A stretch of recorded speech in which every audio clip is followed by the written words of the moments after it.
शुरू करते हैं। स्कंद पुराण और दुर्गा सप्तशती की एक कथा के अनुसार पौराणिक काल में शंकुशिरा नामक एक अत्यंत बलशाली दैत्य का पुत्र अस्थिचरण हुआ करता था, जो मनुष्य की अस्थियां चबाया करता था। वह मनुष्य के साथ साथ देवताओं पर भी अत्याचार किया करता था। उसके अत्याचारों से तंग आकर एक दिन देवताओं ने क्रोध में आकर उसका वध कर डाला। उसी काल में रक्तबीज नामक एक और दैत्य भी हुआ करता था। जब यह बात उसे पता चली तो वह देवताओं को पराजित करने के उद्देश्य से ब्रह्म क्षेत्र में ब्रह्मा जी को प्रसन्न करने के लिए घोर तप करने लगा। करीब 5 लाख वर्ष बाद रक्तबीज की घोर तपस्या से ब्रह्मा जी प्रसन्न होकर प्रकट हुए और उससे वरदान मांगने को कहा। भगवान ब्रह्मा को अपने सामने देखकर रक्तबीज ने सबसे पहले उन्हें प्रणाम किया और फिर बोला, हे परमपिता, अगर आप मुझे वरदान देना चाहते हैं तो मुझे यह वरदान दीजिए कि मेरा वध देवता, दानव, गंधर्व, यक्ष, पिशाच, पशु, पक्षी, मनुष्य आदि में से कोई भी ना कर सके, और मेरे शरीर से जितनी भी रक्त की बूंद जमीन पर गिरे उनसे मेरे ही समान बलशाली, पराक्रमी और मेरे ही रूप में उतने ही दैत्य प्रकट हो जाए।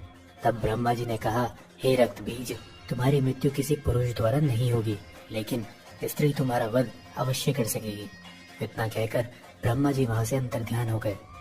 उसके पश्चात रक्तबीज वरदान के अहंकार में मनुष्य पर अत्याचार करने लगा और एक दिन उसने वर के अहंकार में स्वर्गलोक पर भी आक्रमण कर दिया और देवराज इंद्र को युद्ध में हराकर स्वर्ग पर अपना अधिकार कर लिया।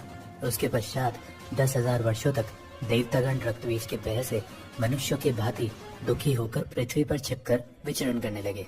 उसके बाद इंद्र सहित सभी देवतागण पहले ब्रह्मा जी के पास गए। फिर सभी ने उनको अपनी व्यथा सुनाई।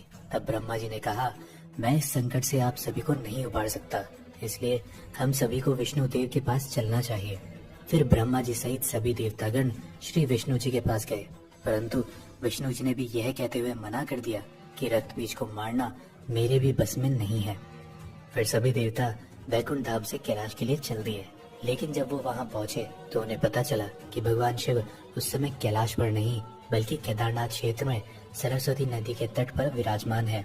तत्पश्चात सभी देवतागण केदारनाथ धाम पहुंचे। वहां पहुंचकर देवताओं ने भगवान शिव को सारी बात बताई।